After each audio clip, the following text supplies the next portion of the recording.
કાકોસીની સભામાંથી challenge કરી ફરી પાટણની ધરતીથી પડકારું છું કે આવ તમારામાં પાણી હોતો ગુજરાત પોલીસ ભવનના પ્રાંગણમાં કુટણખાના, જુગારના અડ્ડા, દારૂના અડ્ડા, ડ્રગ્સનો વેપાર આ ગુજરાતની ધરતી પર કોણ કરે છે? ગુજરાત પોલીસ ભવનના પ્રાંગણમાં મારી સાથે જાહેરમાં ડિબેટ કર. ચાલ આવ જાહેરમાં ચર્ચા કરીએ. અને કાકોસીમાં વચન આપ્યું તું નહીં, એ વચન આવું પૂછું.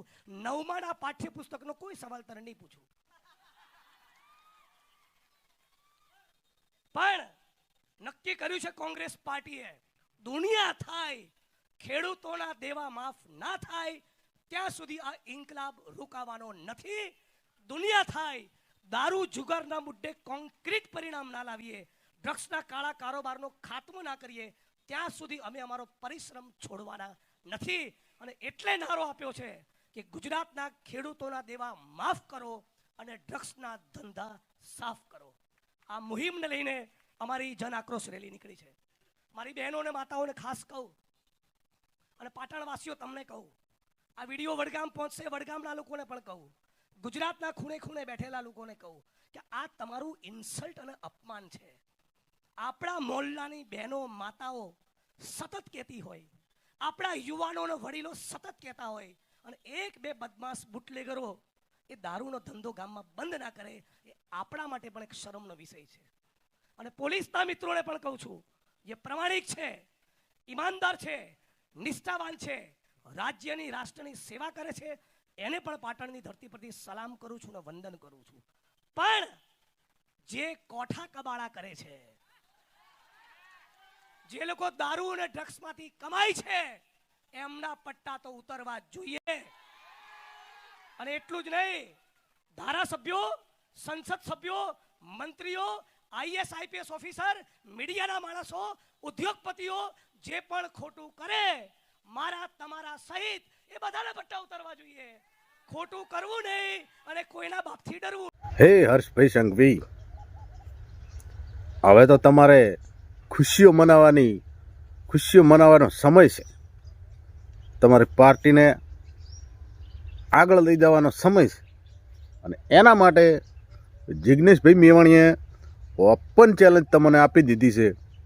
અને ચેલેન્જ સ્વીકારવાની અંદર જો તમારી પાછળના ભાગેથી ફાટતી હોય તો પછી તમારે રાજીનામું આપી દેવું જોઈએ. બે હાથ જોડીને વિનંતી કરું છું, આપી દેવાય યાર. હવે આટલી મોટી કોઈ ચેલેન્જ આપતું હોય અને એક ખાલી નાનકડી વાતમાં, અને એ પણ તમારા મંતવ્ય મુજબ,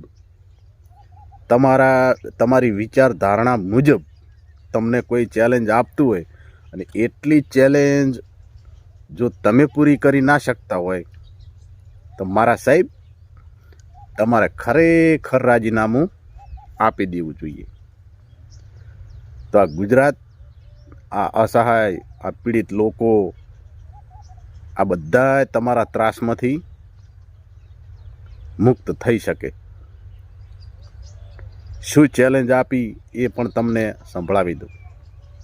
હરેશભાઈ સંઘવીએ કાકોશી હોય કે પાટણનું કોઈ સ્ટેજ હોય, સભા હોય, ત્યાં આગળથી તમને એક ખાલી સામાન્ય કોઈ પણ વ્યક્તિથી પૂરી થઈ શકે એવી ફક્ત સામાન્ય ચેલેન્જ તમને આપી છે.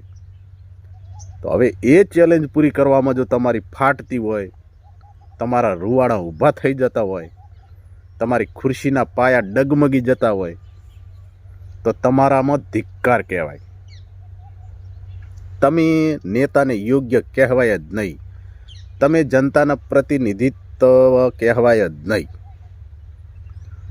આટલી તમે ડિબેટ ના કરી શકતા હોય તો તમારે રાજનીતિ કરવાનો કોઈ અધિકાર નથી, કોઈ અર્થ નથી. ફક્ત તમને હવે એટલું જ કહેવામાં આવ્યું, તમને ફક્ત નાનકડી એક ચેલેન્જ આપવામાં આવી છે જિગ્નેશભાઈ મેવાણી દ્વારા કે આપણા ગુજરાતના ગૃહમંત્રી કે નાયબ મુખ્યમંત્રી માનનીય શ્રી હર્ષભાઈ સંઘવીને કહેવા માગું કે આવો મારી સાથે નાનકડી ડિબેટ કરો. અને ડિબેટની અંદર 1 થી લઈ અને 8 ચોપડી સુધીની અંદરમાં જે પણ અભ્યાસ આવતો હોય, જે પણ પ્રશ્નોત્તરી આવતી હોય, જે પણ સમજણ આવતી હોય, જે પણ બંધારણ આવતું હોય, એના થકી જ એને અનુરૂપ એવા જ સવાલો તમને પૂછવામાં આવશે કે જે 1 થી 8 ચોપડી ભણેલો વ્યક્તિ હોય એ સાધારણ રીતે અને સચોટ જવાબ એનો આપી શકે. તો હર્ષભાઈ સંઘવી, તમારામાં મર્દાનગી હોય, તમારામાં સચ્ચાઈ હોય અને તમે એક તમારો હોદ્દાને સન્માન મળી શકે એવી વિચારધારણા હોય તો મારા વાલા, મારા સાહેબ, કરી નાખો એકવાર ડિબેટ. હર્ષભાઈ સંઘવી, કરી નાખો. શું ફરક પડવાનો છે? તમને 8 ચોપડીથી ઉપરના ધોરણમાં જે પણ અભ્યાસ આવતો હોય, જે પણ શિક્ષકો દ્વારા શીખવાડવામાં આવતું હોય, એ એક પણ પ્રકારનો પ્રશ્ન તમને કરવામાં આવશે નહીં. એવી ચેલેન્જ આપીશ અને સોગંદ ખાઈને કહેવામાં આવ્યું છે જિગ્નેશ મેવાણી દ્વારા કે આવી જો પાણીયારીના પેટ ના હોય તો. એક સવાલ નહીં પૂછે. અમારા જનતા તરફથી તમને એક બાંહેધરી આપવામાં આવે છે.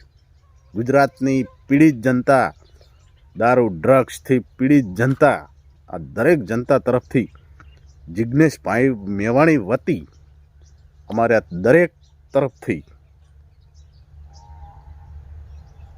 એવી બાંહેધરી આપવામાં આવશે કે તમને 8 ધોરણ ઉપરથી એક પણ સવાલ જો જિગ્નેશભાઈ મેવાણી કરશે તો બીજા જ દિવસે જિગ્નેશભાઈ મેવાણી હોય કે કોઈ પણ બીજી પાર્ટી હોય, એ દરેકનું સમર્થન કરવાનું અમે છોડી મૂકી દઈશું. અને આજીવન અમારા તરફથી તમારી પાર્ટી ગમે તેવી હોય કે કોઈ પણ વોટ તમને આપશું, પણ એકવાર તમે ખાલી જિગ્નેશભાઈ મેવાણી સામે એમની જોડે કોઈ પણ ન્યૂઝ મીડિયા હોય કે કોઈ પણ નાની મોટી બોડકાસ્ટ હોય, ચેનલ હોય કે કોઈ પણ હોય, ખાલી ફક્ત જિગ્નેશભાઈ મેવાણી સાથે તમે એક નાનકડી ડિબેટ કરીને બતાવો. તમારું મંતવ્ય, તમારા વિચારધારણા, તમારી પાર્ટીની વિચારધારણા એ જિગ્નેશભાઈ મેવાણી સાથે બેસીને પુરવાર કરીને બતાવો તો હું અહીંથી છાતી ઠોકીને લખીને આપું છું કે ગુજરાતની જનતા હંમેશની માટે તમારી સાથે તૈયાર રહેશે. તમે કહેશો એ પ્રમાણે જનતા એ રસ્તા ઉપર ચાલશે અને તમારી આમાં હા કરશે અને તમારી સાથે હંમેશની માટે ખભે ખભો મિલાવીને ઊભી રહેવા માટે પૂરતી કોશિશ કરશે. તમે નાની મોટી પ્રેસ કોન્ફરન્સ કરશો, કોઈ પણ મીડિયા સમક્ષ કહેશો, કોંગ્રેસવાળાને સવાલ પૂછશો, આમ આદમી વાળા પાર્ટીવાળાને સવાલ પૂછશો, એનાથી કંઈ જ અમને કોઈ ફરક પડવાનો નથી. તમારામાં પાણીયારીના પેટ ના હોય, તમારામાં છોણ હોય, તમારી જો ફાટતી ના હોય, તમે સાચા હોય અને તમે ખરેખર રીતે ડ્રગ્સ, દારૂ કે આવા કોઈ પણ દૂષણ, સમાજ વિરોધી દૂષણ હોય, રાજ્ય વિરોધી દૂષણ હોય અને આની અંદરથી તમે એક પણ રૂપિયાનો ભ્રષ્ટાચાર ના કરતા હોય, 1 રૂપિયાનો હપ્તો તમારી જોડે ના આવતો હોય તો બતાવો તમારી તાકાત અને આવો જિગ્નેશભાઈ મેવાણી સાથે ડિબેટમાં.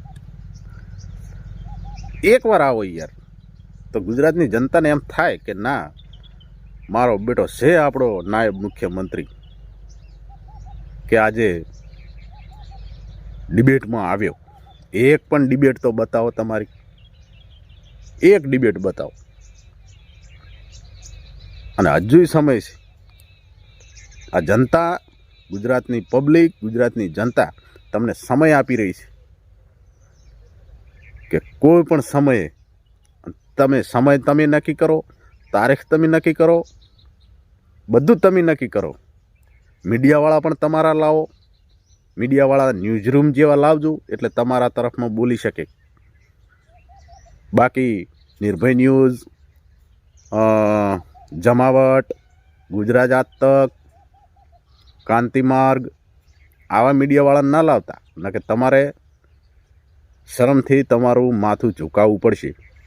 તમારો જ મીડિયાવાળો ન્યૂઝ રૂમ આ તમારો મીડિયાવાળો છે, એ તમારી જ ભાષા બોલે છે, તમારી જ વાણી બોલે છે, તો એને જ તમે તાર બોલાવજો, કંઈ વાંધો નથી. એનાથી જિજ્ઞેશભાઈ મેવાણીને કે ગુજરાતની જનતાને કોઈ ફરક પડવાનો નથી.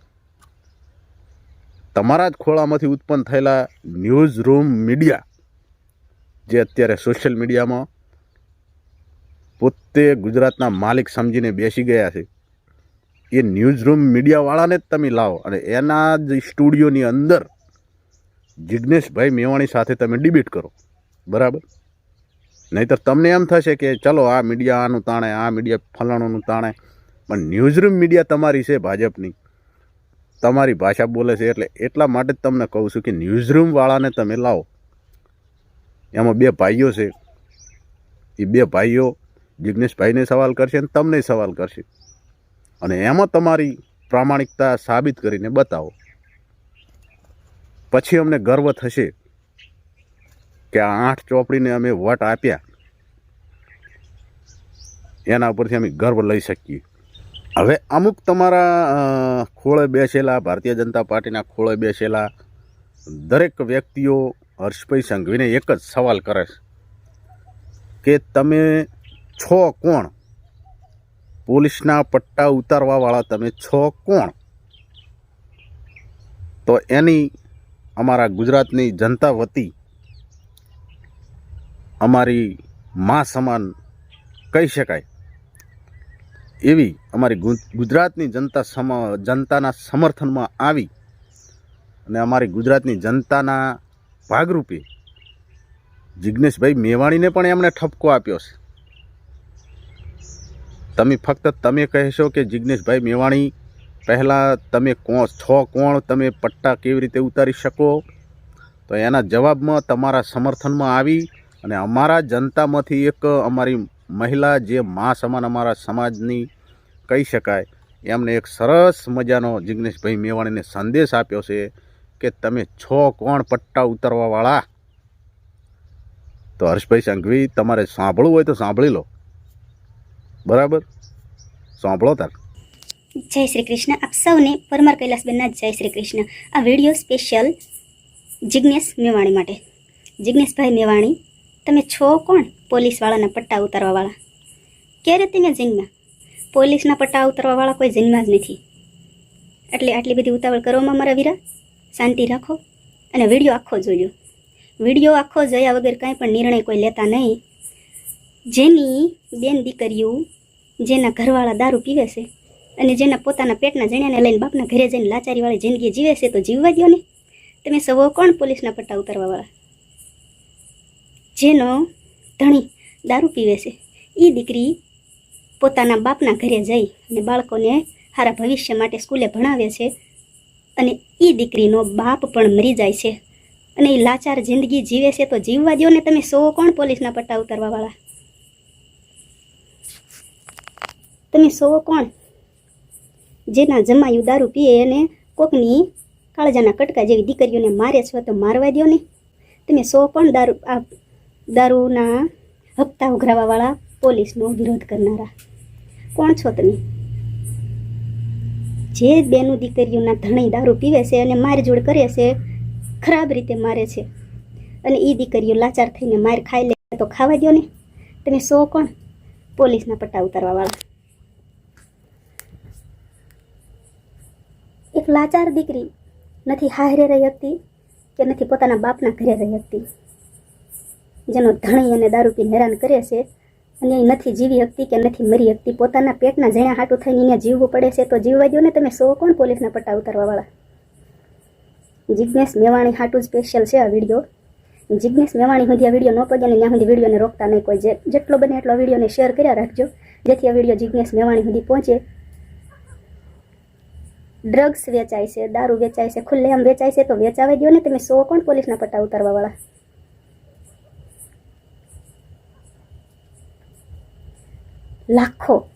લાખો બેનો દીકરીઓ પોતાના ઘરવાળા દારૂ પીતા હોય અને મજબૂર થઈને જીવે છે. લાખો બેનો દીકરીઓ, એક બે નહીં. જ્યાં આપણે જઈએ ને ત્યાં ક્યાંક ને ક્યાંક કોઈકનો ભાઈ દારૂ પીતો હોય, કોઈકનો બાપ દારૂ પીતો હોય, કોઈકનો ધણી દારૂ પીતો હોય. પીવે છે તો પીવા દો ને, આ વ્યસન કરે છે એને કરવા દો ને. હું કામ પોલીસના પટ્ટા ઉતારવાની વાતો કરો છો? હું કામ બદનામ થાવ છો? હું કામ આંખે થાવ છો? તમે સૌ કોણ પોલીસના પટ્ટા ઉતારવાવાળા? જિજ્ઞેશ મેવાણી હાટુ જ આ સ્પેશિયલ વિડીયો છે. ઓકે, પૂરો વિડીયો સાંભળ્યા વગર, પૂરો વિડીયો જોયા વગર કોઈએ ખોટો નિર્ણય લેવો નહીં અને ખોટી કોમેન્ટો કરવી નહીં. ઓકે, જેની બેન દીકરીઓ દારૂવાળા ઘરવાળા મળી હોય અને એની મારઝૂડ ખાઈને પોતાના પેટના જણ્યા હાટું, પોતાના બાપની આબરૂ હાટું જીવન ટૂંકાઈ નાખતી હોય છે. ટૂંકાવા દો ને, હું કામ વિરોધ કરો છો? કોને નથી ખબર? કોને નથી ખબર? ખુલ્લેઆમ દારૂ વેચાય, ખુલ્લેઆમ ડ્રગ્સ વેચાય, ખુલ્લેઆમ આજકાલના જુવાનિયાઓ જે આવતું ભારતનું ભવિષ્ય છે, આવતીકાલના ભવિષ્ય, એવા આજકાલના જુવાનો, આપણે કોઈ સિટીનું નામ નથી લેવું, પણ કોલેજમાં ડ્રગ્સના વ્યસની થઈ જાય તો થવા દો ને. તમે છો કોણ આ બધાયના પટ્ટા ઉતારવાવાળા? સમજાય એમને વંદન. જય શ્રી કૃષ્ણ. ખુશ રહેજો. લો બસ, તમારા આખા ભારતીય જનતા પાર્ટીના નેતાઓ દ્વારા કાર્યકરો વર્તી અમારી બહેને સમજાવી દીધું જિજ્ઞેશભાઈ મેવાણીને કે તમે છો કોણ પટ્ટાવાળા. બરાબર સાંભળ્યું?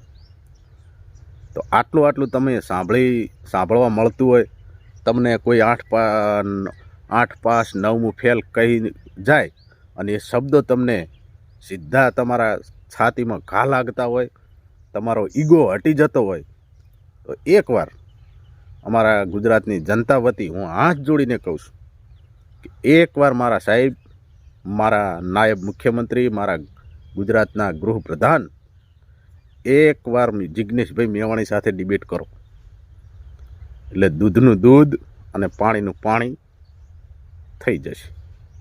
બરાબર? બાકી બે હાથ જોડીને નમ્ર વિનંતી કે મોટી ફોકા ફોજદારી કરવાનું રહેવા દો, એમ જ મજા છે. અને જે જનતા ઈચ્છી રહી છે, જે જનતા તમારી જોડે આશા લઈને બેઠી છે, એની અંદર આગળ વધો. બરાબર? વધારે કાંઈ કહેવું નહીં. તો મિત્રો, રજા આપશો, મળીએ આગળના વિડીયોમાં. પિક્ચર હજુ બાકી છે, એટલે સબસ્ક્રાઈબ કરતા જાજો ચેનલને. આવા વિડીયો આવતા રહેશે. બરાબર? રજા આપશો. ધન્યવાદ. જય માતાજી.